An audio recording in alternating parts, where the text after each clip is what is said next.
저는 고등학교 1학년 때 교회를 다니게 됐습니다. 제 학교 다니는 중학교 동창 친구가 한 교회로 저를 인도했고, 자그마한 교회였지만 따뜻한 교회였습니다.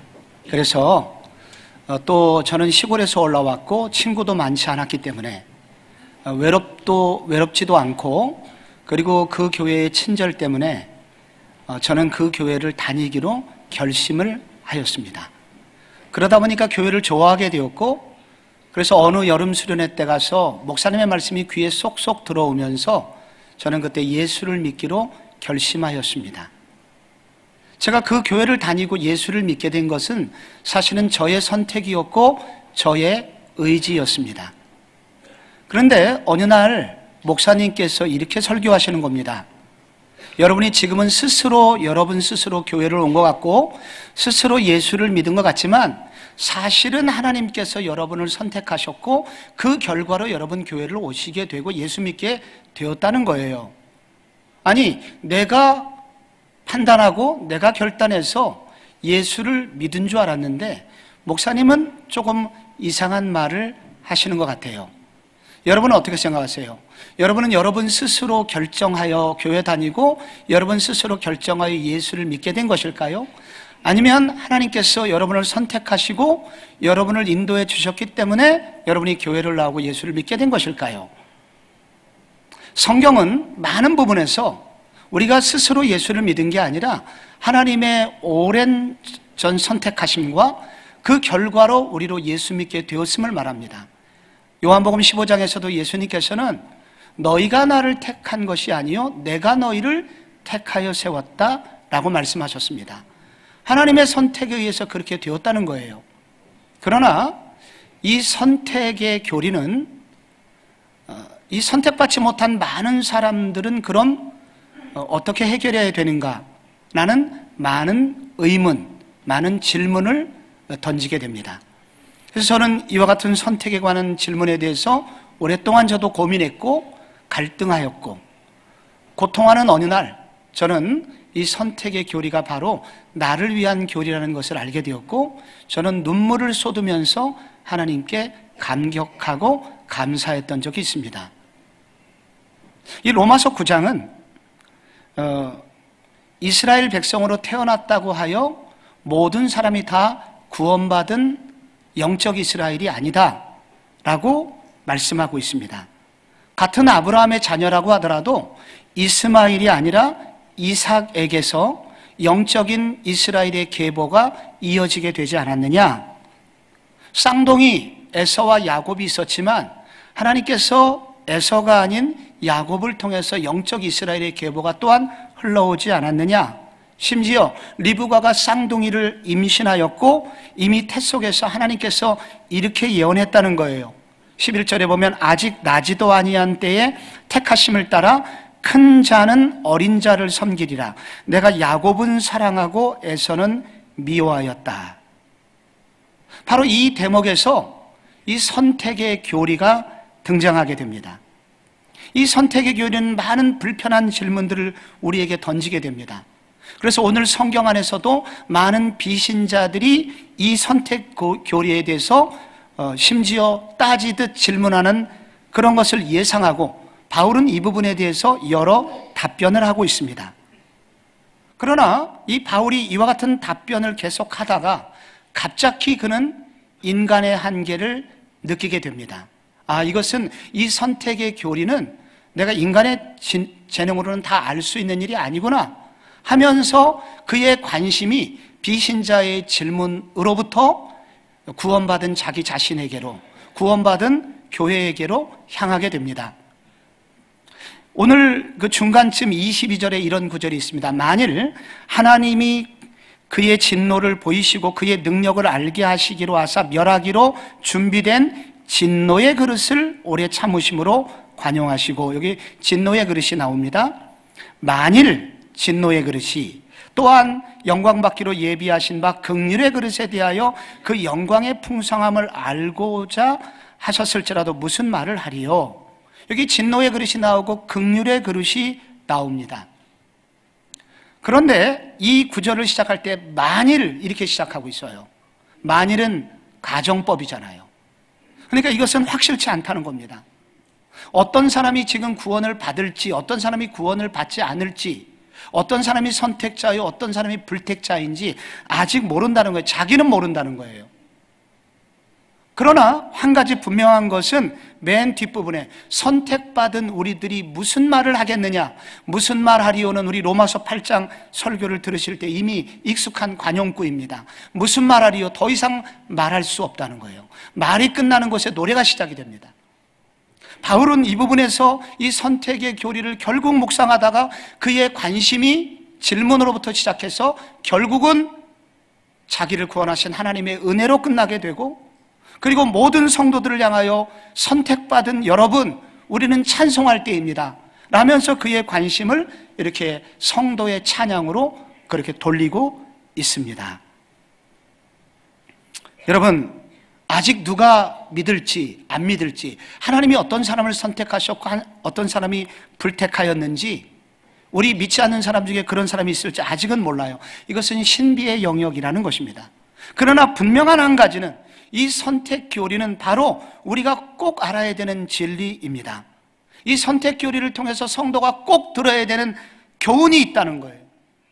그래서 오늘 이 선택에 관한 이러한 신비한 교리, 많은 질문이 던져질 수 있는 이 선택 교리의 본문을 우리가 대하면서 우리의 관심사는 질문에 답도 해야 되겠지만 더 중요한 거, 이 말씀을 통해서 믿는 자를 향하여 하나님이 하시고자 하는 말씀이 무엇인가, 성도가 이 선택 교리를 통해서 꼭 들어야 되는 교훈은 무엇인가에 관심을 가져야 됩니다. 먼저 이 교훈을 우리가 잘 이해하기 위해서 비신자들의 예상 질문을 통하여 우리는 이 교훈의 진리를 알 수 있습니다. 먼저 여러분, 이 본문에는 두 가지 뚜렷한 질문이 나옵니다. 하나님께서 어떤 사람은 선택하시고 어떤 사람은 선택하지 않으셨다면 하나님은 불공평하신 분 아닙니까? 하나님은 정의로운 분이신가요? 아니면 하나님은 불의한 분이 아닙니까? 라고 우리는 따질 수 있습니다. 그러나 이 질문에 대해서 오늘 성경은 분명히 말합니다. 하나님은 결코 불의한 분이 아니시다. 왜냐하면 우리 모두 다 원래 멸망으로 갈 수밖에 없는 존재입니다. 하나님은 우리가 하나님의 그 죄로 말미암아 하나님의 진노를 받게 된 백성이고 결국 지옥 가기로 결정된 사람들인데, 하나님은 어떤 사람들은 불쌍히 여기시기로 작정하셨죠. 그래서 그들을 구원하셨습니다. 모두 다 멸망으로 가던 중에 어떤 사람을 구원하신 것이 불의한 일입니까? 불의하지 않다는 거예요. 이것은 불의가 아니라는 거예요. 왜? 그것은 구원자의 주권에 속한 문제이기 때문입니다. 15절을 제가 읽겠습니다. 모세에게 이르시되 내가 긍휼히 여길 자를 긍휼히 여기고 불쌍히 여길 자를 불쌍히 여기리라. 여기 긍휼이라는 단어는 도저히 구원받을 가치가 없는 사람에게 베푸시는 하나님의 일방적인 호의입니다. 이 긍휼이라는 단어 속에는 의무가 전혀 포함되어 있지를 않습니다. 누군가에게 호의를 반드시 베풀어야만 하는 빚이 없다는 거예요. 그래서 이 긍휼을 베푸시는 것은 긍휼을 베푸시는 분의 권한이며 자유입니다. 당신이 긍휼을 베풀지 않은 것은 죄나 혹은 불의입니다 라고 말할 수가 없다는 거예요. 그래서 20절에도 이것을 강조합니다. 이 사람아, 네가 누구이기에 감히 하나님께 반문하느냐? 토기장이가 진흙 한 덩이로 하나는 귀 쓸 그릇을, 하나는 천이 쓸 그릇을 만들 권한이 없느냐? 이것은 여러분 긍휼을 베푸시는 분의 자유이며 고유 권한인 거예요. 여러분 쉰들러 리스트라는 영화를 혹시 아십니까? 여기에 보면 이 독일 사람 오스카 쉰들러가 죽어가는 유대인들을 자기의 재산을 팔아가지고 막 구원해 줍니다. 꽤 많은 사람을 구원해 주죠. 영화의 마지막 장면에서 자기가 그 오스카 쉰들러가 구원해 준 유대인들과 눈물의 작별의 시간이 나옵니다. 근데 그 작별의 시간에 구원받은 꽤 많은 사람들이 있지만은 오스카 쉰들러를 향하여 이렇게 말하는 사람이 단 한 명도 없어요. 왜 우리는 구원해 주시고 저기 다른 유대인들은 구원해 주시지 않았습니까? 따질 수 없습니다. 그건 오스카 쉰들러의 고유 권한이에요. 오스카 챈들러는 사실 더 많이 구원할 수 있었습니다. 그 영화의 마지막 장면에서 반지를 보이면서 내가 이 반지만 팔았더라면 유대인 2명은 더 구원할 수 있었을 텐데, 그는 더 많은 사람을 구원할 수 있었지만은 그는 구원하지 않았어요. 그래서 이만큼 구원한 거예요. 긍휼을 베푼다는 것은 긍휼을 베푸는 분의 권한입니다. 이게 그분의 자유예요. 그래서 만약에 긍휼을 베푸시는 분 나머지 긍휼을 베풀지 않았다고 따지는 것은 논리적 모순이다 라고 존 스토트는 말했습니다. 이 부분에 관해서 팀 켈러 목사님의 로마서 강해에 보면 이 부분에 관한 비유가 하나가 나옵니다. 어떤 부자가 어떤 학교에 장학금을 기탁을 했습니다. 20명에게 이 장학금을 주세요. 사실 이 부자는 20명이 아니라 더 많은 사람에게 장학금을 줄 수 있는 여유가 있었습니다. 그러나 이분은 20명에게만 장학금을 주라고 기탁을 하였습니다. 이분을 향하여 왜 당신은 나머지 사람에게는 장학금을 주지 않소? 따질 수 있습니까? 따질 수 없습니다. 이것은 장학금을 주는 기탁자의 자유이며 기탁자의 권한입니다. 여러분, 이 대목에서 우리는 기독교와 우상숭배의 차이가 있다는 것을, 신관의 차이가 있다는 것을 알게 됩니다. 여러분, 우상숭배라는 게 뭐예요? 우상이라는 것은 내가 만들어낸 신입니다. 내가 신을 만들고 그 신이 이렇게 해야만 해.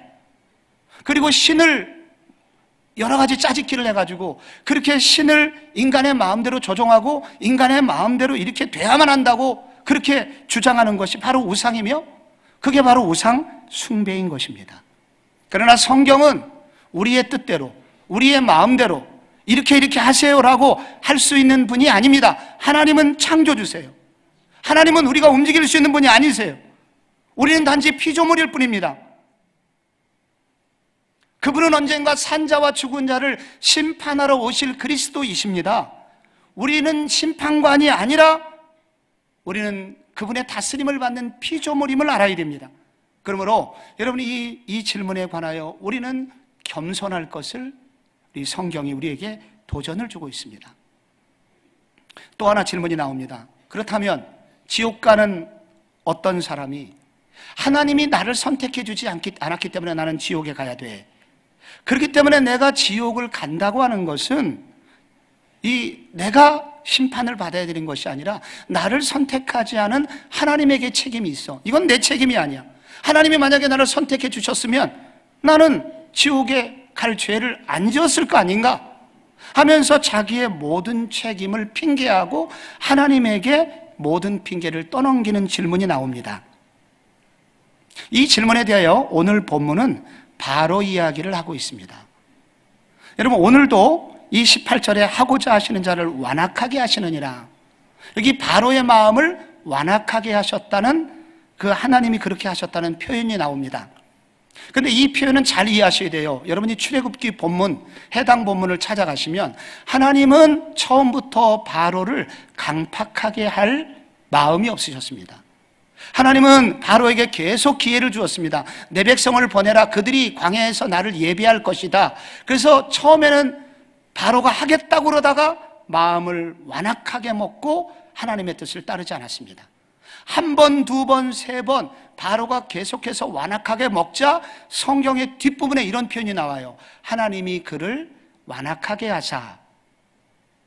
이 말은 무슨 말이냐면 하나님은 처음부터 그 누구도 완악하게 하지 않으시는 분입니다. 만약에 그 사람이 완악하게 된다면, 완악하게 된다는 성경의 진정한 의미는 로마서 1장대로 계속해서 죄를 반복하여 짓는 사람을 하나님은 포기하신다는 뜻입니다. 내버려 두신다는 거예요. 내버려 두시면 어떻게 되냐? 마음이 강팍하게 되는 겁니다. 완악하게 된다는 거예요. 여러분, 바로가 완악하게 되고 바로가 이렇게 죄를 짓고 결국은 멸망당하는 사람이 되었다면 바로 그것은 하나님이 내버려 두셨기 때문입니다. 내버려 두신 분의 책임이 아닙니다. 그 스스로 강팍하게 된 죄인의 책임이며 바로 죄인이 감당해야 되는 몫이라는 거예요. 고려대 병원에서 신약이 개발됐습니다. 이 약을 먹으면 간암 말기 환자도 다 나아버려요. 그러나 아직 정부의 허가는 받지 못한 약입니다. 그래서 의사가 병실에 있는 박 씨에게 상황이 이러한데 이 약을 한번 먹어보시오. 그래서 그 약을 먹으니까 진짜 말기암 환자가 깨끗이 나은 거예요. 같은 병실에 길 씨가 있었습니다. 길 씨에게도 똑같이 제안을 했지만 거부했어요. 나는 싫다고. 허가도 못 받은 불법약 먹을 수 없다고 거부했습니다. 결국 길 씨가 죽었어요. 여러분, 길 씨가 죽은 이유가 뭡니까? 누구의 책임입니까? 의사가 약을 주지 않았기 때문입니까? 아닙니다. 암이 그를 죽인 거예요. 병균이 그를 죽인 거예요. 의사가 죽인 게 아닙니다. 여러분, 죄인이 지옥에 가는 것은 하나님 책임이 아니에요. 그것은 바로 죄가 그렇게 한 것이고 그 죄를 해결할 수 있는 복음을 거절한 그 사람의 잘못이라는 것입니다. 전도 폭발을 만들었던 제임스 케네디가 있죠. 이 목사님께서 이런 비유를 하세요. 5명의 은행 터리범이 모의를 하고 있었습니다. 친구가 그 사실을 알고 너희들 가지 말라고 말렸지만은 그를 제끼고 가려고 하자 몸싸움이 벌어졌고 그중 한 명의 친구를 막 붙들고 늘어져서 결국 한 명 못 가고 4명의 은행 터리를 하게 됩니다. 그러다가 은행원이 죽었고 결국 4명은 사형 언도를 받게 되었습니다. 한 명은 살게 된 거예요. 여러분, 그 친구들이 4명 사형당하게 된 친구나 그 부모들이 이렇게 따질 수 있습니까? 너 네 친구 왜 걔만 살렸어? 나머지 친구는 왜 안 살렸어? 네 책임이야. 물을 수가 없습니다. 여러분, 죽게 된 이후에 죽게 된 거, 그 핵심은 뭐냐? 바로 죄인의 책임이라는 거예요. 죄인이 강팍하게 되어서 지옥에 간다면 그것은 누구의 책임입니까? 하나님이 선택하지 않아서가 아니라 죄인 속에 있는 사망을 가져오는 균, 죄가 그렇게 한 것이며 그 죄를 해결할 수 있는 복음을 제시했지만 복음을 거절한 그 사람의 책임이라는 것입니다. 이 부분에 대한 요약이 있습니다. 누군가 예수를 믿었다면 그것은 하나님의 은혜이지만 반대로 누군가 믿지 않았다면 그것은 죄인의 책임이라는 것입니다.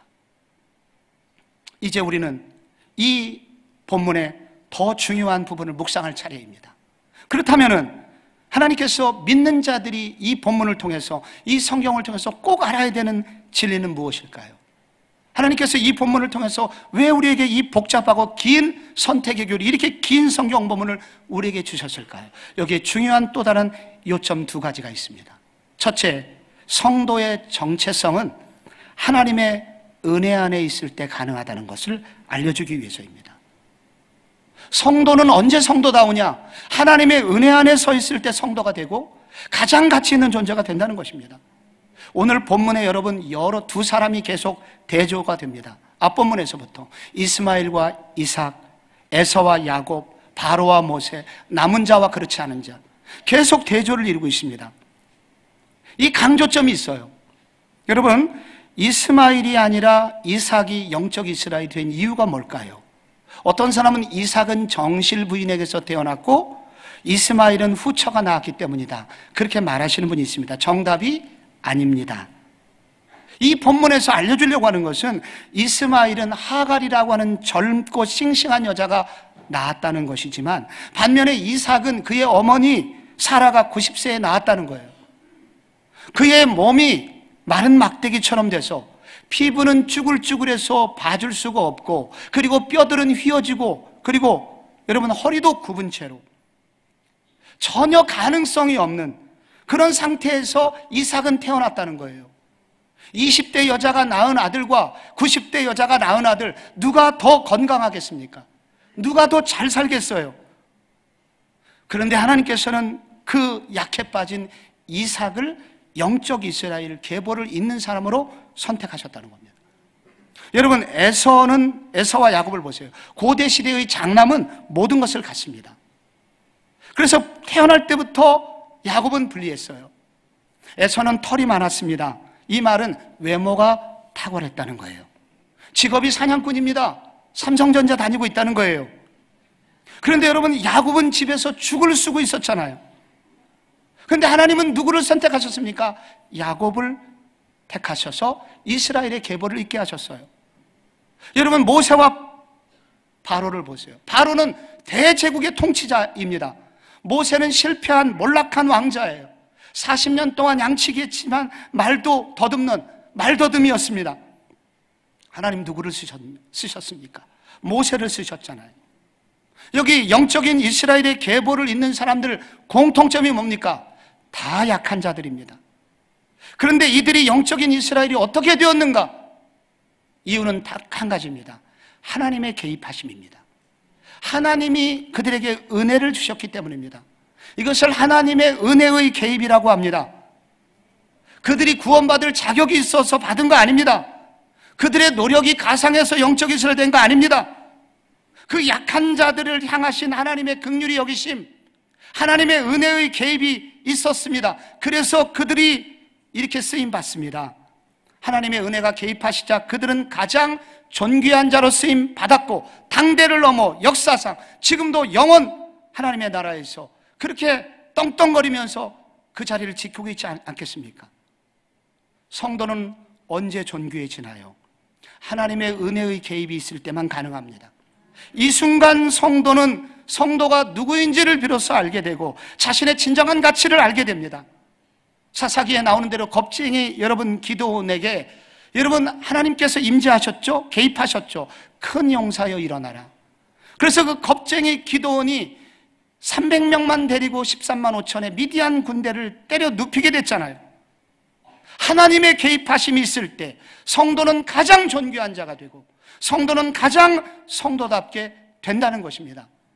그런데 오늘 본문을 둘러싸고 있는 이 반대파 유대인들의 문제는 뭐예요? 자기들이 율법을 받았고 율법을 외우고 있다는 겁니다. 이만큼 내가 성경을 알고 있어요. 성전에서 날마다 예배를 드리고 있어요. 나 이스라엘 혈통으로 태어났어요. 이걸 공로주의라고 합니다. 공로주의의 특징은 자기의 가치를, 자기의 존재를, 자기의 의를 통해서 존재하려는 사람들입니다.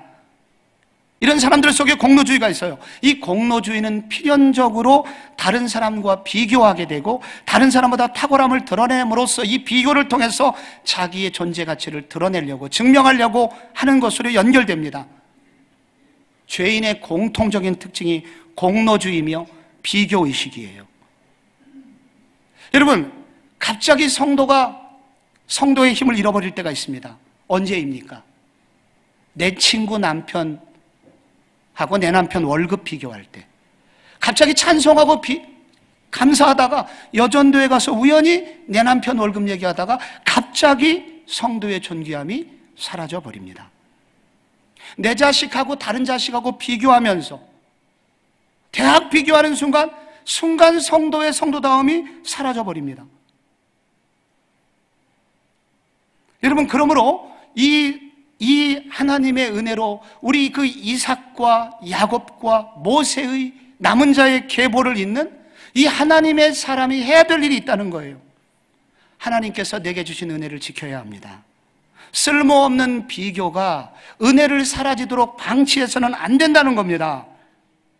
성도의 모습은 지금의 모습이 끝이 아니라는 거예요. 지금의 고난이 전부가 아니라는 거예요. 과거에 하나님이 주신 은혜가 있었기 때문에 앞으로도 그 은혜는 이어질 것을 믿고 나에게 가장 좋은 것을 주실, 나에게 꼭 맞는 은혜를 지금도 주시고 계신 하나님을 붙들어야 됩니다. 그 하나님을 의지해야 됩니다. 우리가 암송했듯이 하나님을 사랑하는 자, 곧 그의 뜻대로 부르심을 입은 자들에게는 모든 것이 합력하여 선을 이루느니라. 지금도 우리 인생을 조율하고 계셔서, 우리를 인도하고 계셔서 가장 꼭 맞는 은혜를 주고 계신 하나님을 의지하시기를 바랍니다. 주여, 제게 주님의 은혜의 개인만이 저를 성도답게 하는 줄 압니다. 주여, 제게 하나님의 은혜를 공급하여 주시옵소서.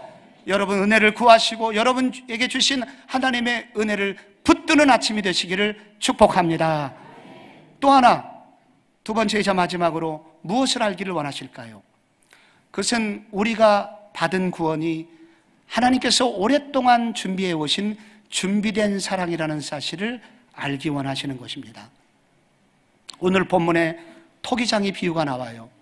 하나는 진노의 그릇을, 하나는 긍휼의 그릇을 만들었다 합니다. 그런데 이 비유가 끝나는 24절에 중요한 얘기가 나옵니다. 이 긍휼의 그릇을 마무리하면서 이 그릇이 누구냐? 이 그릇은 우리니 곧 유대인 중에서뿐 아니라 이방인 중에서도 부르신 자니라. 로마 교회 교인들입니다. 로마 교회 교인들 안에 유대인도 있었고 이방인도 있었거든요. 그런데 여러분, 원래 이방인들은 원래 구원에서 제외된 자들인 줄로 알고 있었잖아요. 하나님의 선민이 아니었던 천국 명단에는 원래 없는 줄로 알고 있었거든요. 그런데 오늘 이 바울을 통해서 드러난 이 진리는 뭐냐면, 이 이방인들이 구원받는 것은 지금 명단에 들어온 것이 아니라 오래전부터 하나님이 계획하셨고 준비해 오셨다는 것을 알게 됩니다. 여기 왜 무엇이 알려줍니까? 먼저 여기 두 명의 선지자가 이것을 뒷받침하기 위해서 등장합니다. 먼저 호세아가 등장해요. 여러분, 호세아가 뭐라고 말합니까? 호세아의 글에 이르기를 내가 내 백성 아닌 자를 내 백성이라 부르리라. 이방인들까지도 언젠가 내 백성이라 부를 거야. 그리고 너희는 내 백성이 아니라 한 그곳에서 그들이 살아계신 하나님의 아들이라 일컬음을 받으리라. 이방 땅에 있는 사람들 중에서 하나님의 백성으로 인도할 거야 라고 호세아가 예언을 했습니다. 호세아 언제적 사람입니까? 모르시는 분들 이번에 꼭 성경대학에 입문하시기 바랍니다. 이 호세아는 적어도 BC 750년경 북이스라엘의 여로보암 2세 때 예언자입니다. 그러니까 바로 이 이방인들을 구원하시려고 하는 하나님의 구원 계획은 최소한 750년 전부터 준비되어 왔다는 거예요. 한 명이 부족할까 봐 이사야가 또 등장합니다. 29절에 보면 또한 이사야가 미리 말한 바 만일 만군의 주께서 우리에게 씨를 남겨두지 아니하셨더라면 우리가 소돔과 같이 되고 고모라와 같았으리로다. 하나님이 내버려 두셨으면 우리 모두 소돔 고모라처럼 멸망했을 것인데 하나님이 미리 빼놓으신 사람들이 있다는 거예요. 그게 우리들이라는 겁니다. 그런데 여러분 여기 이 이사야는 언제적 사람입니까? 적어도 BC 700년 전 우시아 때부터 므낫세까지 여러분 남유다에 바로 활동했던 선지자 아니겠습니까?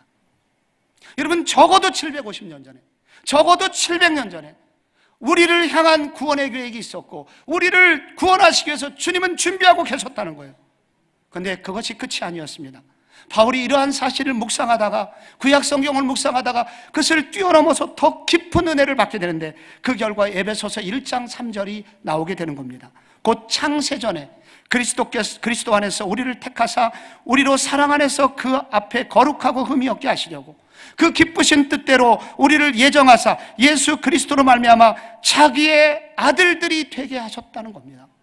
창세전에 700년 전, 750년 전이 아니라 창세전에 하나님은 우리를 아셨고 그리고 우리를 이미 선택하셨고 그리고 주님의 때에 바로 우리를 불러주셨는데 우리가 지금 구원받은 것은 여러분 당장 지금 분위기 때문에 지금 내가 당장 회개했기 때문에 내가 갑자기 예수를 믿고 싶은 마음이 들어서 혹은 내가 교회를 내가 선택했기 때문에 여러분 우리가 구원받은 게 아니라는 거예요.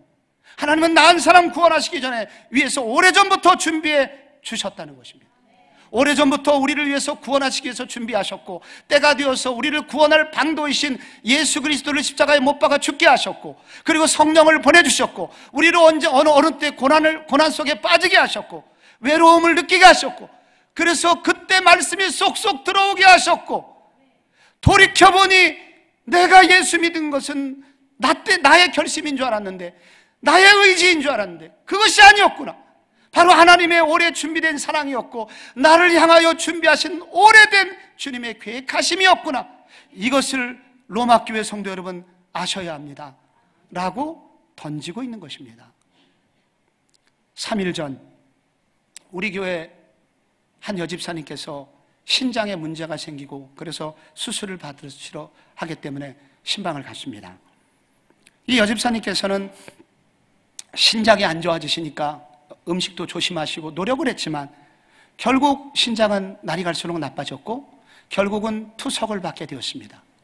여러분 투석 받으시는 분들의 고통을 조금은 아시나요? 이분들은 일주일에 3번씩 병원에 가야 됩니다.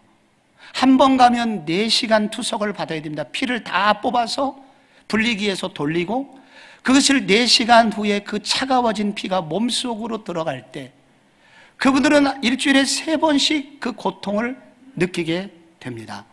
명절이요? 함부로 놀러 가지 못합니다. 꼭 병원이 있는 곳 근처에서만 그분은 휴양을 할 수가 있습니다. 그런데 이렇게 투석을 받는 이 투석도 일정한 기회가 시간이 지나가면 투석조차 받지 못하고, 그렇게 되면 점점 몸이 붓게 되고 결국 사망에 이르게 됩니다. 그래서 이 문제를 알고 있었던 그 아내 여집사님의 신실한 남편이 있습니다.